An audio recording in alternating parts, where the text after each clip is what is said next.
And thanks to the audience for being here today.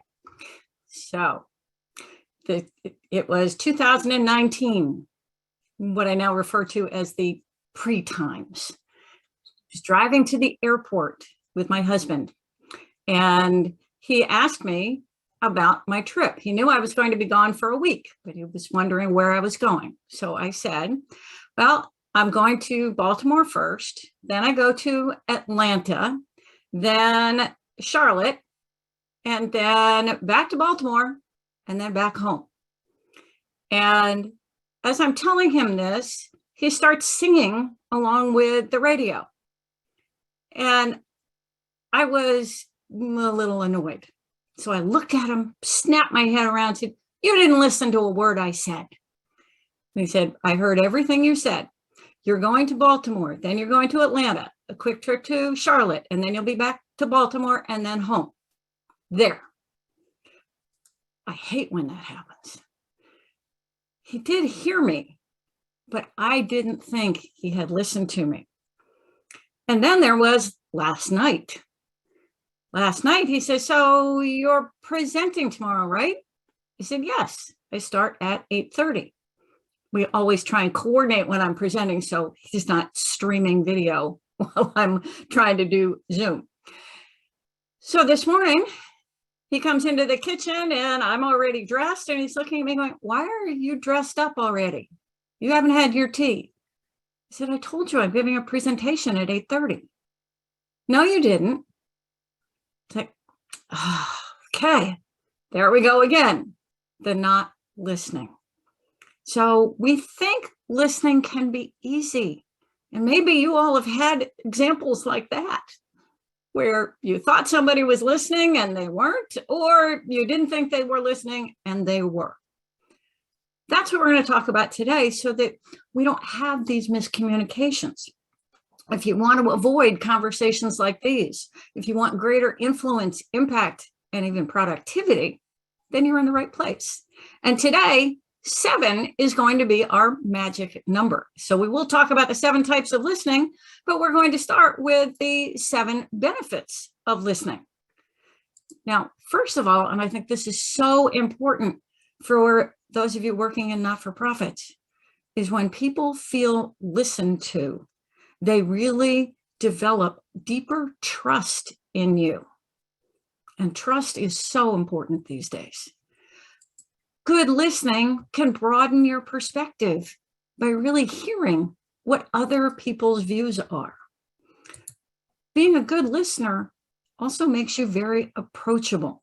So those of you who work in a not-for-profit that might have constituents that are in difficult situations, they might already be a little bit scared or concerned. And if you come across as being a good listener, that will reduce their tension because they feel comfortable with you. The 4th benefit of good listening is that it helps you detect and solve problems. We hear when somebody says, "This might be an issue." Or if we feel listened to, that develops some psychological safety where we feel like we can share some of our craziest ideas. And crazy ideas can lead to some really fabulous solutions. Number 5, good listening increases your knowledge and competence, like you're going to do today. Number 6, this is an interesting benefit of good listening. It strengthens your patience, because listening takes time.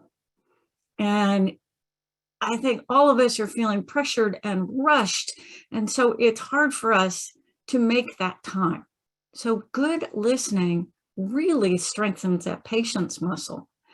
And then finally, number 7 is it helps you avoid, or at least minimize, misunderstandings and mistakes, like a couple of the ones I had with my spouse. So a quick question for you. Just type in a Y or an N to the chat. Do you think you're a good listener? Let's see how we feel about listening in the chat. A few no's, a few Y's, maybe an I'm not sure how to answer this. It depends. There's a good answer. One of my favorite phrases. Sometimes. Yeah. And Lisa, sometimes I try to be. There's a very good point, is that we have to try. And there's Lauren. Yes, but I lose the ability as time wears on. The further we get through the day, the harder it is. The more tired you are, the harder it is. The more time pressure you feel, the harder it is.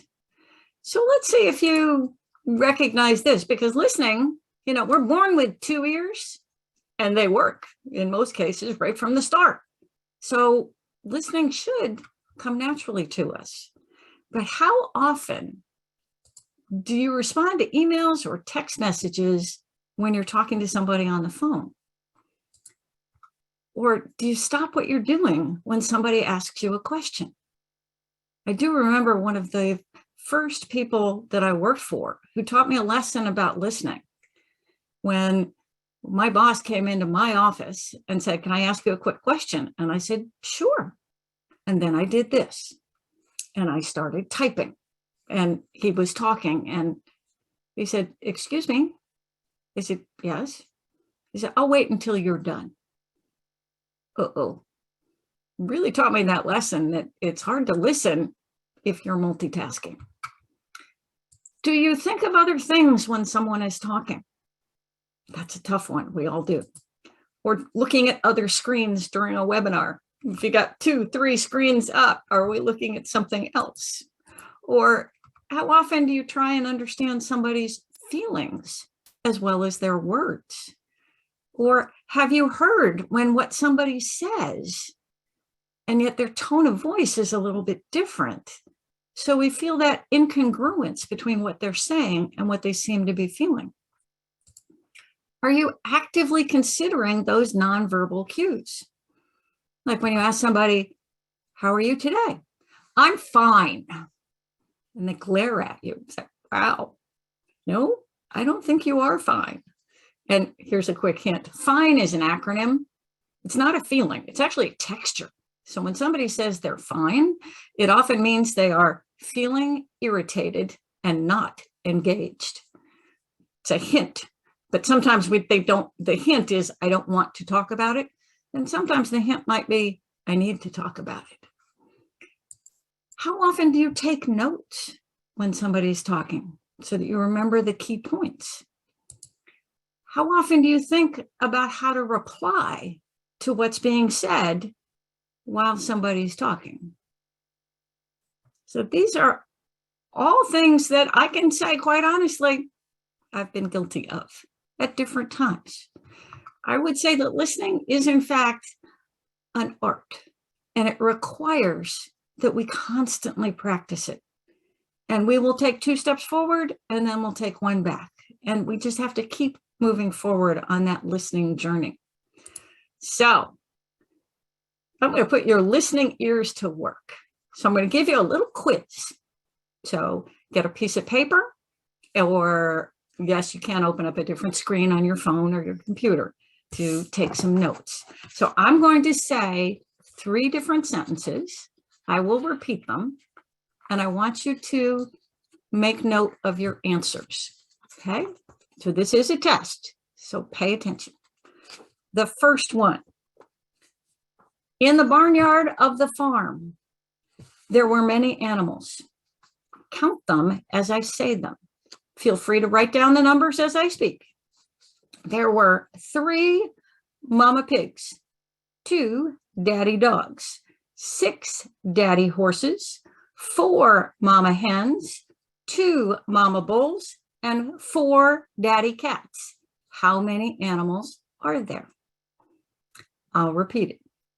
In the barnyard of the farm, there were many, many animals. Count them as I say them.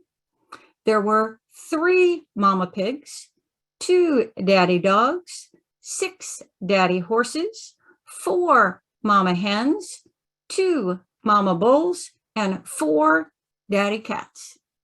How many animals were there? Let's type that into the chat. How many animals did you count?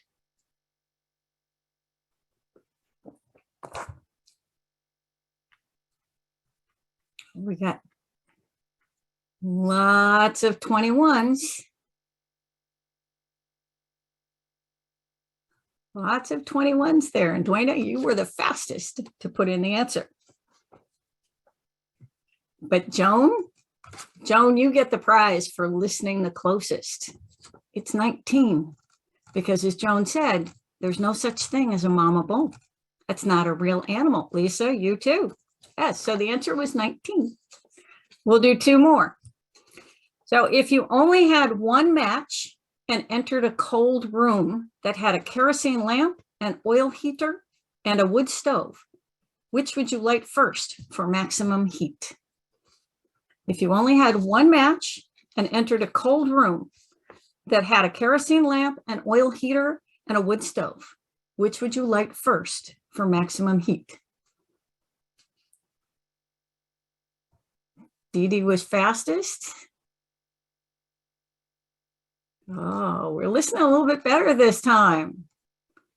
And Brandon, you get the award for being fastest with the right answer, which is you light the match first.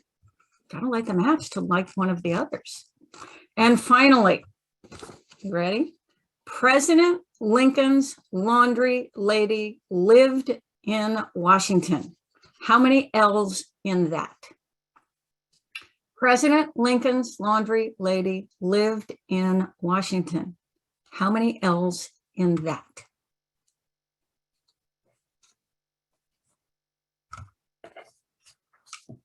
The further we get into this, the closer we're listening. Love it. And Joan, you were the fastest and the first to get the right answer. It's 0, because there are no L's in the word that. Listening is hard work. We think we know what we're doing, but very often we're listening to respond. Now, one position that has to listen very carefully is that of an air traffic controller. If they don't listen well to what's going on, it really could be catastrophic. And they get exhausted. So for air traffic controllers, every hour and a half to 2 hours, they are required to take a break. That's how hard listening is. So exercise your fingers and type into the chat. What is it that makes listening so difficult? What makes listening hard? What are some of your thoughts?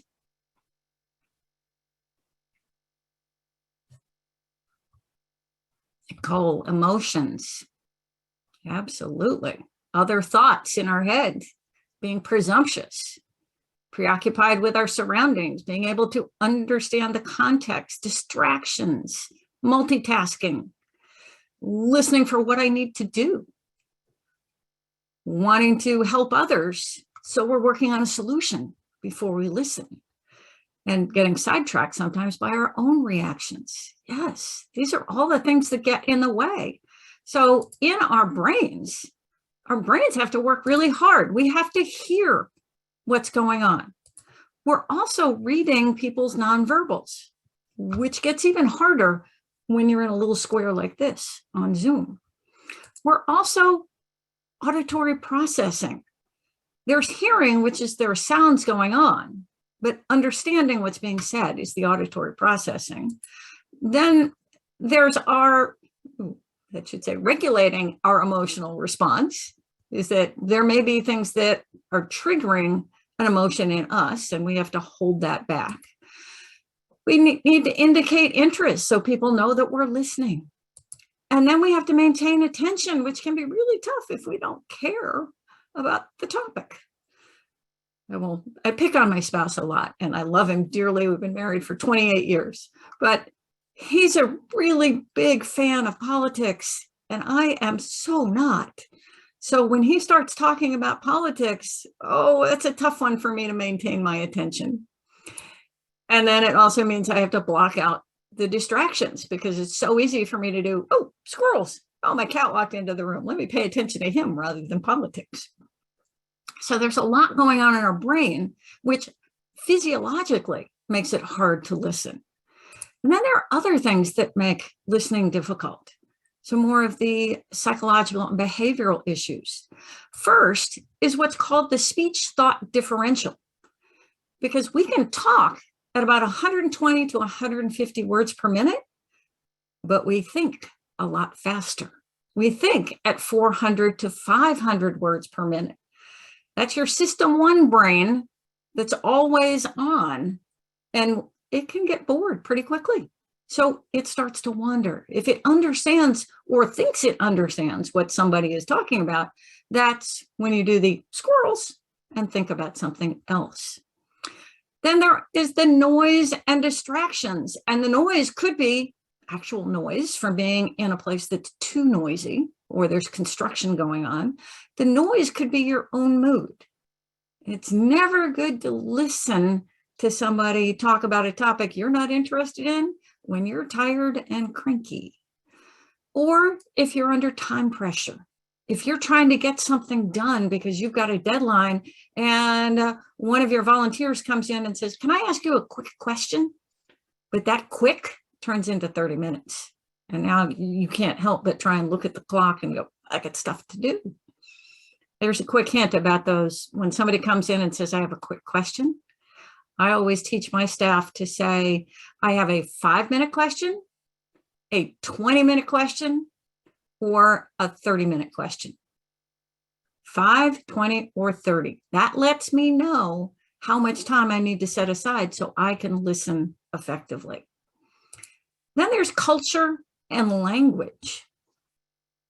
In certain places, words mean different things. So in England, my parents and my sisters are English. A lift, in the US, we would say a lift is like an Uber. But for the English, a lift is an elevator. So there may be differences in wording that can make it confusing. A boot. In the US, we think of shoes. In the UK, they think of the trunk of a car. Or even here in the US, if I say the word cards, what do you think of? If you're a baseball fan, you might be thinking of the Arizona Cardinals.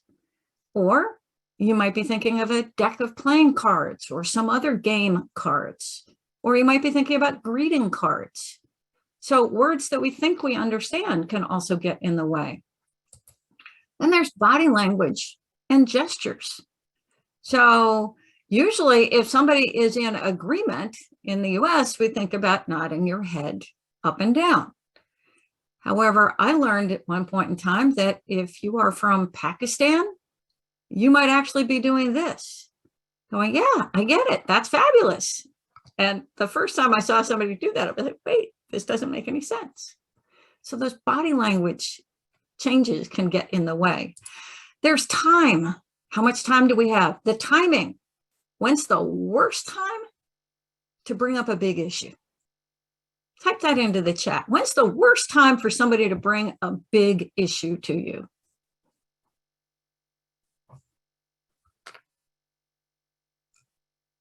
Yeah. Right before bed, end of day, if I'm hungry, lunchtime, right before a public event, when you're sleepy. Yes. Before a deadline. Yeah. End of day Friday. When you're heading out the door, there's another one. Yep. While I'm trying to concentrate. Yes. And that can make it hard for us to listen. Oh, there's another good one. When you have to run to the restroom. Yes. Interesting thing about that, though, Paul. Science would tell you that if you have crossed paws and need to go see the restroom, that is the best time to be negotiating. Apparently, the physical process of holding on is also becomes a mental process for holding on for the best outcome for yourself. So next time you're going to buy a car, down a gallon of water before you go in. Sometimes the timing can work in our favor. Then there's our beliefs, our biases, our prejudice, and sometimes our expectations can get in the way. What we think somebody is going to say. And then there are differences in communication styles. There are people who like to hear give me the facts first. Tell me the specifics. Other people like to know about feelings. Tell me how you're feeling, and then let's get into the details. There are other people who are focused on the actions. So as somebody typed into the chat, I'm listening to find out what I have to do.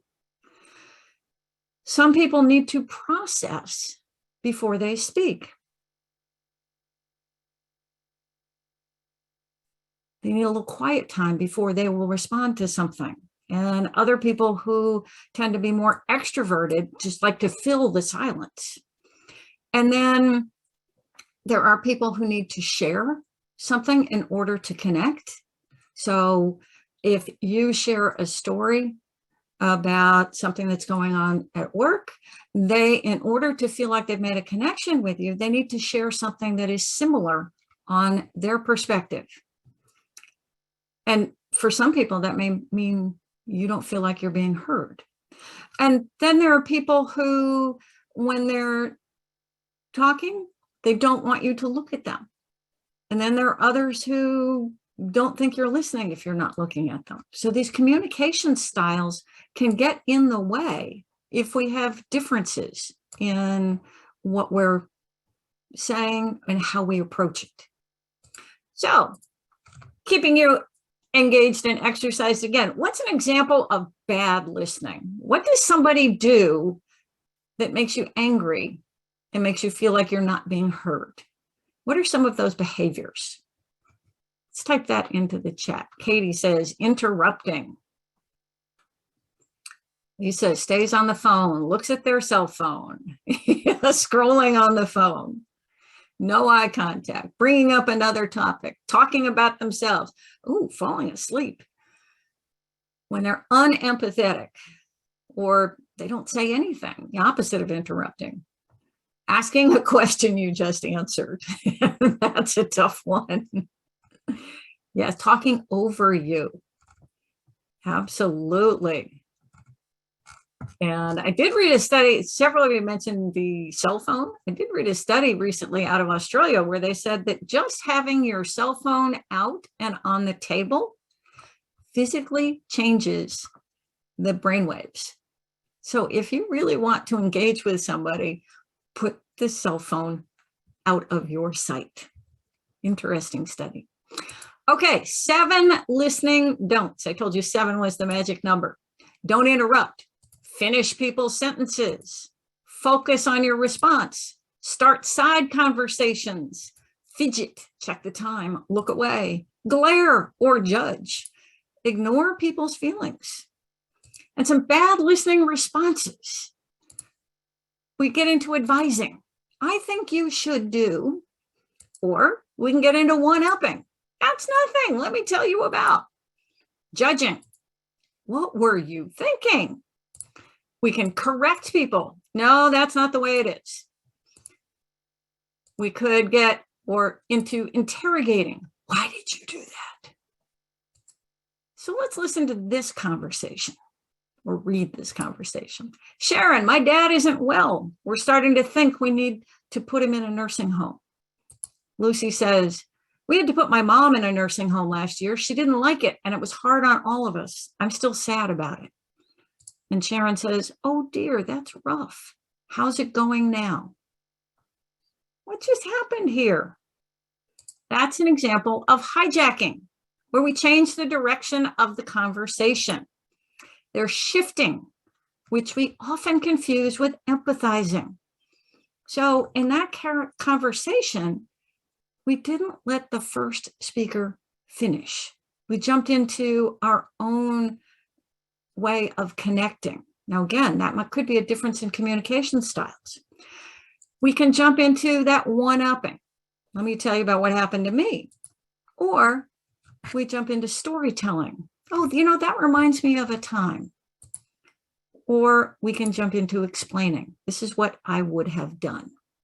We want to watch for holding those responses until after the person is finished talking. So some ineffective listening styles. There's a hijacker that takes over the conversation. What do we do when somebody has done that? Circle back And that in that last conversation, Sharon could have said, can we stay focused on my side of the issue first? And then I want to hear about what happened in your situation. The inattentive listener, the one who's looking at their cell phone or on another screen, you can ask for their full attention. Somebody who's rushed, well, that's on you to find a better time then. There's the extrovert, the person who only listens because they're waiting for you to stop talking so they can start talking. If you know that kind of person, you've got to let them talk first. The expectant listener, this is the one who's waiting to hear something. And we have to cover the want, what they want to hear, before we talk about what they need to hear. Like when you're doing a performance review, we often start with, here's a litany of the things that went well or didn't go well. And we have to cover all of that before we tell them their overall review. They won't hear a word you say until you tell them what they want to hear, which is their overall review. The defensive listener, we want to use a phrase called yes and. The defensive listener is already got their dukes up and they're ready to battle you.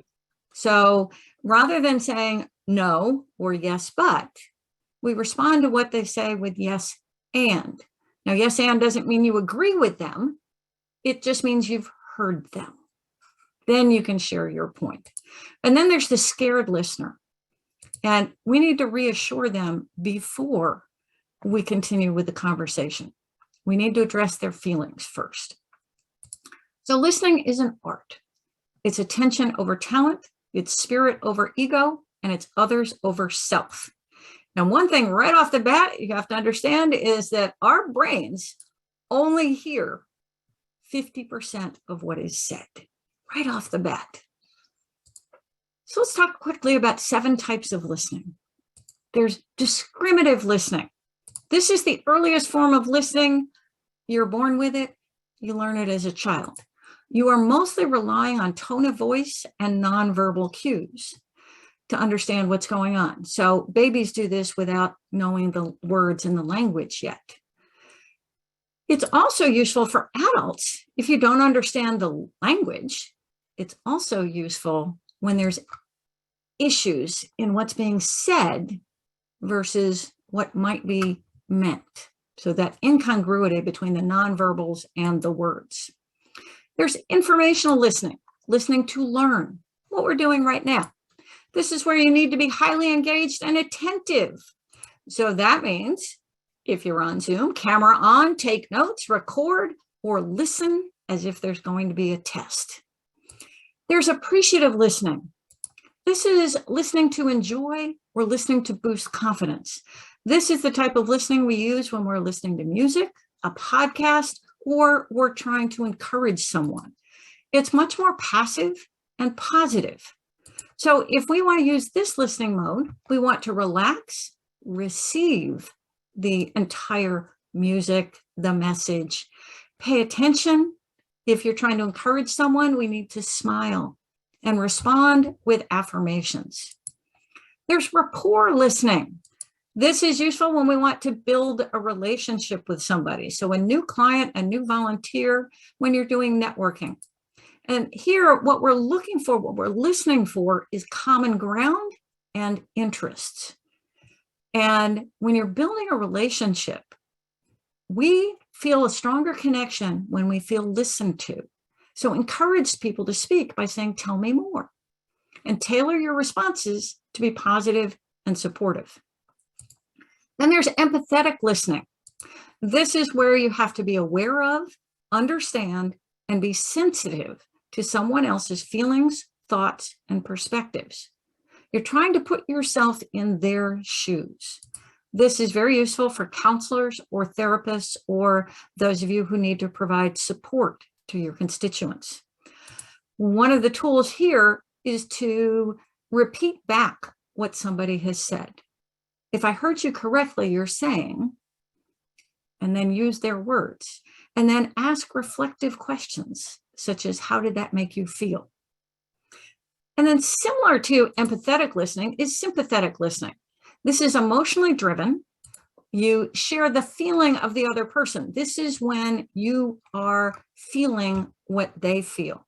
This is very useful when someone's had a bad experience and you really need to understand what that meant to them.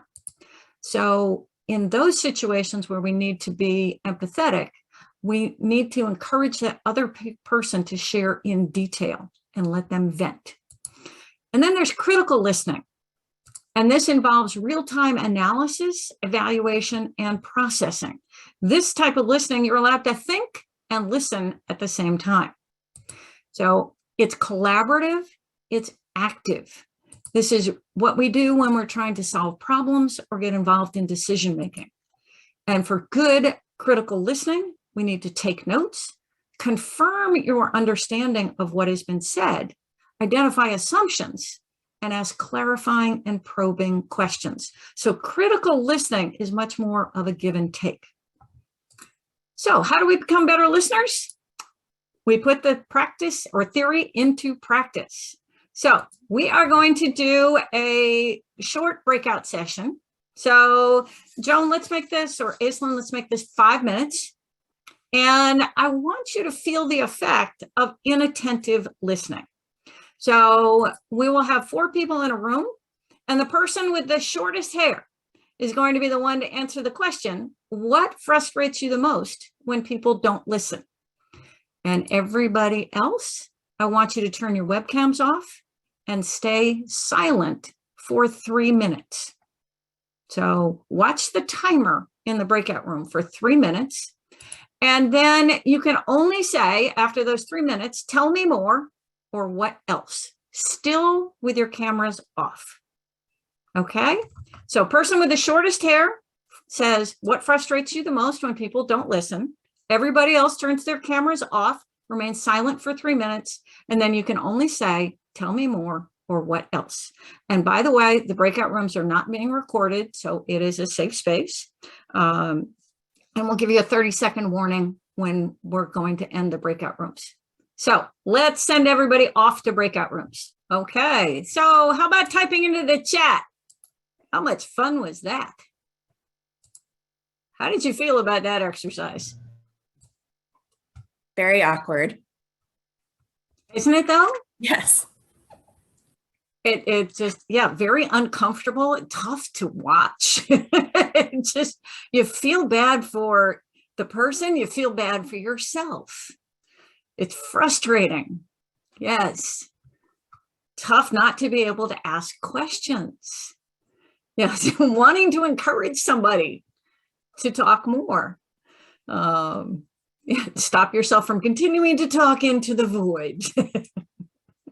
And not being able to see people's reactions. And your confidence changes. It has a huge impact on people generally. Now, some people, yes, will say it's easier to talk when people aren't looking at me. So I mentioned that we have different communication styles, and some people feel very self-conscious when they're being looked at. So cameras off can be easier. And talking for 3 minutes without any feedback is brutal. 3 minutes can feel like 30. So yeah, it's a tough exercise, and thank you for playing along with it, but it's a way of experiencing what it feels like when somebody is not listening. And we get into that not listening or inattentive listening too easily. So it's an exercise. When I went through that the first time, that stayed with me for the past 15 years. So what I find is that when I feel myself not listening, I remember this exercise and go, oh yeah, this is how I'm making somebody feel. So it encourages me to get back into active listening. So thank you for playing along with that. I promise the next exercise will be a lot more pleasant. Let me find there's my slides again. Okay, so that's bad listening. How about good listening? What's that like? How about typing into the chat what something looks like, feels like when it's good listening?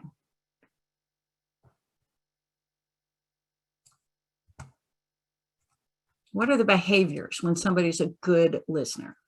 eye contact, responding to questions, not multitasking.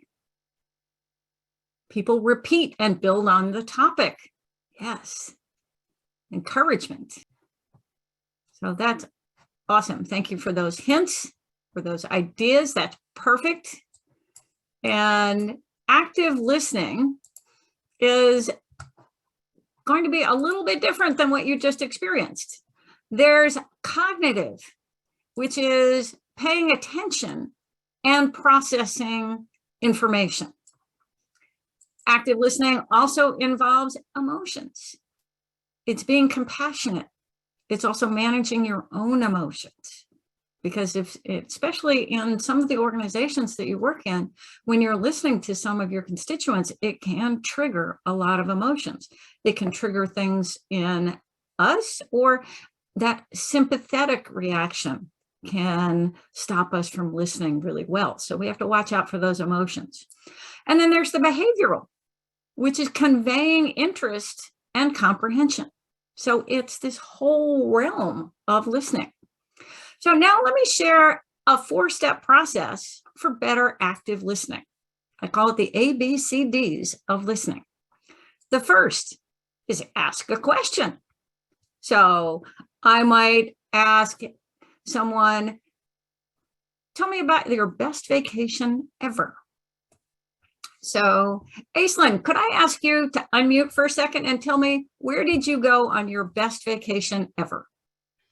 My best vacation ever was probably, I visited a friend of mine in Mexico City a few years ago.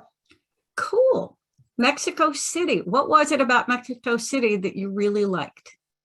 Well, I think the city itself and the things we did were very interesting, but it was very special to be there with her and be hosted by her family.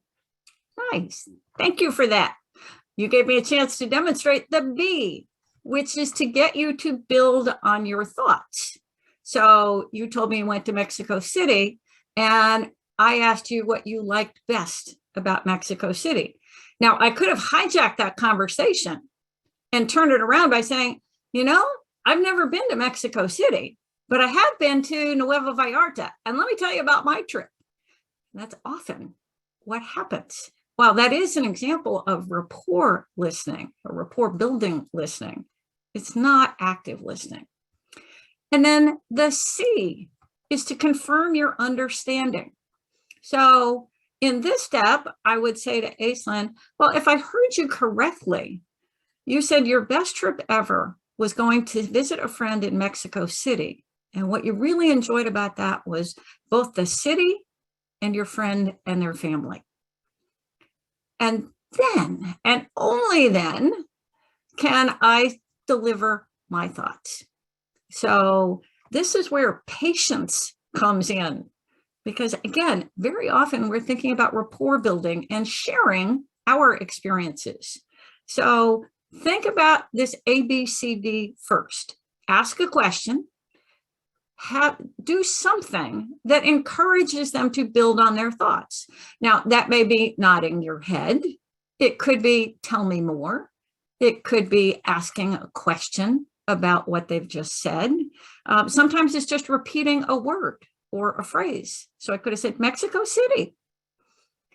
Then confirm your understanding. This is where you feed back to the person speaking what you heard them say. And only then will you deliver your thoughts. A conversation with good listening should not be like a tug of war where we're trying to pull it back and forth. Let me tell you what I have to say. No, let me tell you what I have to say. Now, I could have continued this conversation with Aislinn and asked her more about Mexico City and more about her friend and her family. And at some point in time, Aislinn would turn around to me and say, so what was your best vacation? And that's when she has given the conversation back to me so I can deliver my thoughts. That's another way of knowing that you've done your duty in active listening. So you might say, when you're confirming your understanding, you might say, if I heard you correctly, what I understood you to say, or let me make sure I heard you. Those are all ways of confirming your understanding. And then some advanced listening skills to think about is to be aware of your own mental state and possible bias. Now, before I answer that, let's see, Adrienne said, when you repeat, is it more effective to say the exact same thing or paraphrase? My favorite answer, it depends. Now, if you are trying to do empathetic or sympathetic listening, it is best to repeat verbatim as best you can.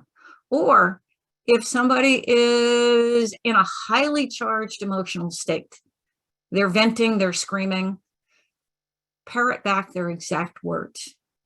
In all the other types of listening, you can paraphrase. And that's what I tend to default to, is to paraphrase, because I want to put it in my words, and that makes the other person think, did she really get my meaning or not? It takes a little bit longer because we've got to do some feeding back in two directions there. But in those emotionally charged situations, it's better to parrot back or use their words verbatim. But generally, I prefer to paraphrase. So being aware of your mental state and possible bias. So if you find yourself rolling your eyes, oh boy, here it comes. Check yourself and go, oops, I've got some bias going on.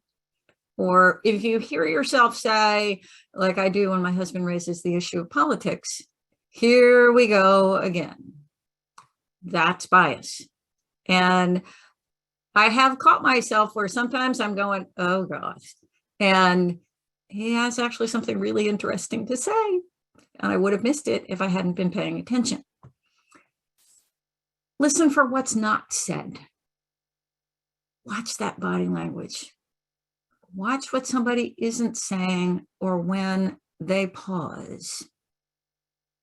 When somebody pauses, we often want to fill that space. Our brains, again, because we process faster than people speak, it starts to think of what it's going to say. So we tend to try and fill silence. So about 10 seconds of silence is all we can stand before we start going, somebody say something. But if you're really trying to listen or obtain more information from your client, don't say anything. Count in your head if you need to keep your brain quiet, because often in emotional situations or difficult situations, the person who's speaking will hold back something. There's one last piece of information that they're not sure whether it's safe to say or not. So if it goes quiet, if you're the listener, stay quiet. Just don't say anything. It will get awkward, but you want the person who was speaking to be the one to fill the silence. They will either continue with what they had to say because they've decided it's safe and that you really are listening, or they'll tell you they're done because they'll say, aren't you going to say anything? And then my response is, I just wanted to make sure that you had said everything you needed to say before I respond. So work with those awkward silences. Put aside your assumptions and your judgments. That can be tough. We are all biased. We make assumptions over what we think somebody is going to say. And sometimes you catch yourself maybe saying, I know what you're going to say. And I've learned to stop with that phrase because too often when I say that, I'm wrong. So that's when I have to check myself and say, don't say it, Jen. Adapt your listening style to the speaker's style.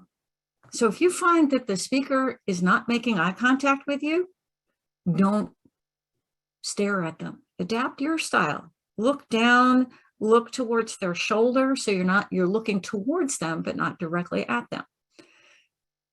If they want to talk about feelings first and you're an action first person,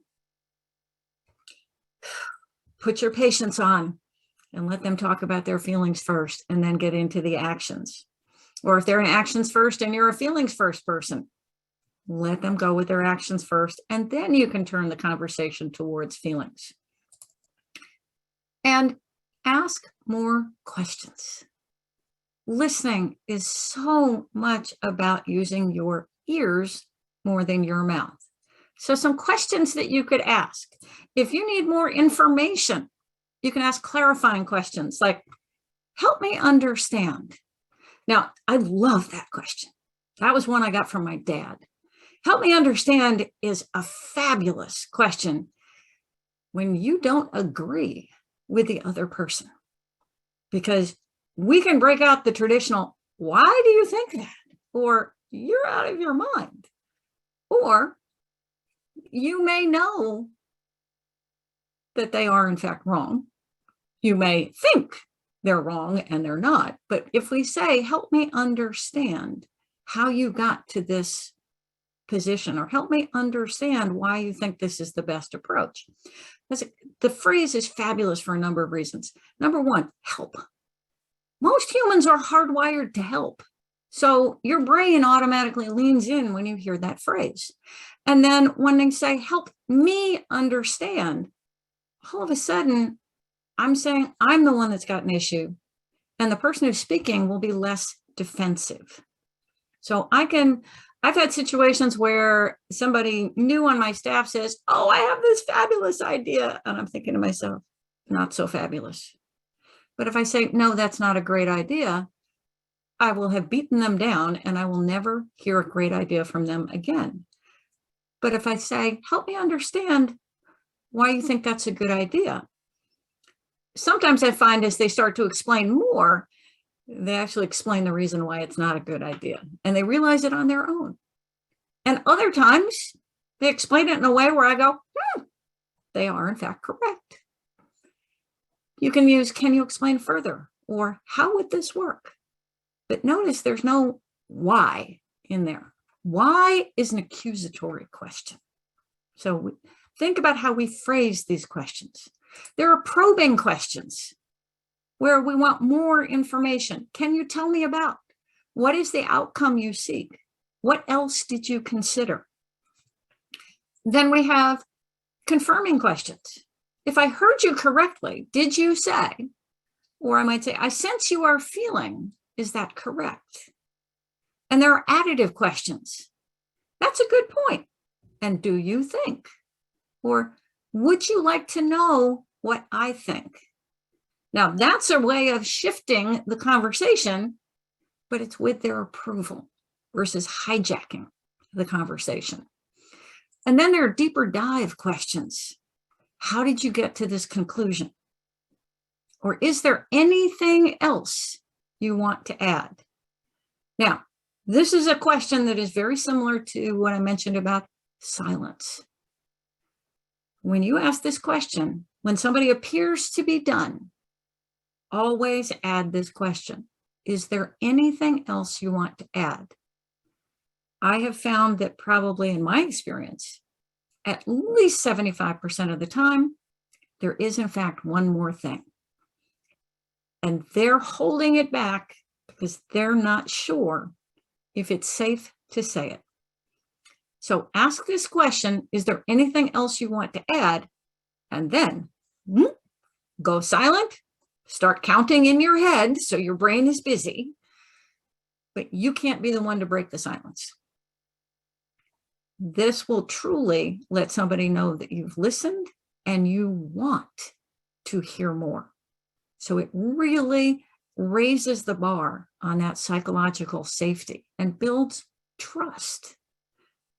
Now, some exercises that you can do with your team to increase your listening skills. There is an exercise called 1 sentence at a time, which we are going to practice. There's another exercise called last word spoken. So you can do this in a group. I need at least 2 people, but the more the merrier, because it gets actually quite funny. The last word spoken is an exercise where one person says a sentence and the next person needs to build on that using the last word that was said. So Joan, could I ask you to unmute yourself and share a sentence about, well, let's see, you told me your happy place was Hampton Beach. So give me a sentence about Hampton Beach. Avoiding the puddles at low tide and watching for sand dollars. Watching for sand dollars is something that takes a lot of concentration. So she started about Hampton Beach and puddles and low tide. So there were actually, if you're listening, there are 3 things that you could build on, but she finished with sand dollars. So I've got to focus on sand dollars.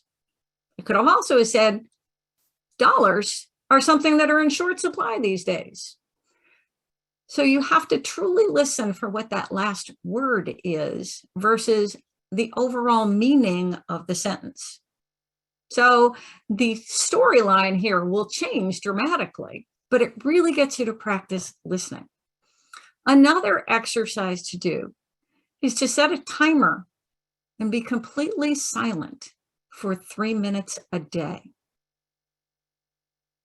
3 minutes. Doesn't sound like very long, but when you're silent, it can seem like forever. But it teaches your ears to listen for everything. And it also teaches you a little bit about patience. And then a final exercise is in a noisy environment, you can try concentrating on one set of sounds. So the next time you go to that cafe in Dover and there's noise in that cafe, sit down and try for 3 minutes to identify specific sounds and stay focused on one set of sounds. So in a cafe, if you go to Starbucks or Panera, you might focus on the sound of a cash register. You might focus on the sound of somebody ordering or the door opening. But the idea is not to listen for every set of sounds, but just to listen for one particular set of sounds. That teaches us to focus our hearing on what's being said and helps us learn to block out those other distractions. So we're going to practice again, put that theory into practice. So the first session was the impact of not listening. This one is a little bit more fun. This one will be about attentive listening. We're going to practice the exercise of one sentence at a time. And this is a sequential story that will be told one sentence at a time, like it sounds. So we're going to put you in groups of 4 people, and the instructions are this. So break out your listening ears. The person who is wearing the most blue gets to assign a number to each person in the group. 1, 2, 3, and 4. Or if you have only 3 people, it's 1, 2, and 3. Then person number 1 is going to start a story about volunteering. Just one sentence about volunteering. Then person number 2 is going to add a sentence. Now, they don't have to repeat the first person sentence. This is not like the game of telephone. It's just listening. So like I did with Joan. Joan said, avoiding the puddles at Hampton Beach at low tide, looking for sand dollars. I don't have to try and remember what she said. I just have to say my next sentence. That's person number 2. Person number 3 will add a sentence. Then person number 4 adds a sentence. And then we go back to person number 1.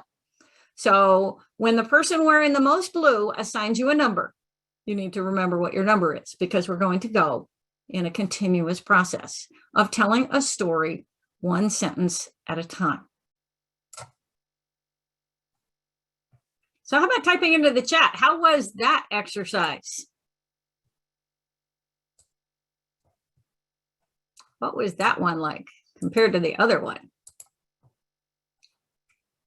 Yes, fun. Good. That was the intent. Fun, awkward, it can be. Yes, but it is a great exercise to teach you to listen for what's being said versus trying to get ahead of yourself and create your own story. The further you go through it, the more you're trying to create your own story, but you have to stop and listen. So to finish up, I just want to talk very quickly about some difficult listening situations. When you're dealing with somebody who is venting, crying, explaining too much, belaboring points, this is when patience really comes in and you have to let them finish. You have to acknowledge their emotions. And when it's very emotional, here's a weird point from science, focus on their left eye, because the left side of the body is connected to the right side of your brain, which houses the emotional section of your brain. So focus on the left eye, and that actually makes them feel like you're hearing them even more. Reframe the conversation into what's the most important thing I need to do, what's most critical, what needs to be done ASAP. And you can also say, this is too important for me to misunderstand. Here's what I heard. Did I get that right? Because the person who is venting, explaining too long, belaboring points, they want to know you heard them exactly. And then the screamer, or the person who's swearing. The first thing we want to do is tell somebody to calm down. And that's actually like waving a red flag to a bull. So we need to stay calm, even-tempered, keep our responses very short, acknowledge their emotions again, focus on that left eye. And you can reframe the conversation, because no, I don't think we should take abusive speaking to say, but you can do it this way. I'm here to listen, but I can't do that until you slow down and stop swearing at me. If you're feeling unsafe, ask for somebody else to join the conversation. And you can phrase that by saying, this is really important and I want to make sure I don't miss anything. So I'd like to ask somebody else to join us so that we have two people who can really hear you. So that's a way of protecting yourself, but not escalating that conversation. So, phew, that was a lot of information and a lot of good stuff, I hope, about listening. So what's your biggest takeaway? Can you type that into the chat and we will finish up? And Tara, no question is silly. It is their left eye. So not the eye on your left, which would be their right. You need to focus on their left eye. So on your right side, if you're facing them. So type into the chat, what's your biggest takeaway? What can you use to improve your listening? And while you're doing that, I'm going to share my final thoughts, that listen and silent have the same letters. Is that a coincidence? So let's see, we have listening is a skill that needs to be practiced, the ABCDs, being more aware of being distracted, get comfortable with silence. Yes. Repeating back what you've heard. Awesome. Love it. And then finally, the last thing I'd like to leave you with is that you earn respect with your ears. You can lose it with our mouth. So my dad used to say, 2 ears, 1 mouth, use them in that ratio. So thank you all. It's been an honor and a pleasure to be with you here this morning. I hope you got something you can use. And so I will say thank you. And let's connect on LinkedIn or send me an email if you've got questions. If you want your team trained on listening, happy to work with you. So enjoy the rest of the session and we will see you again.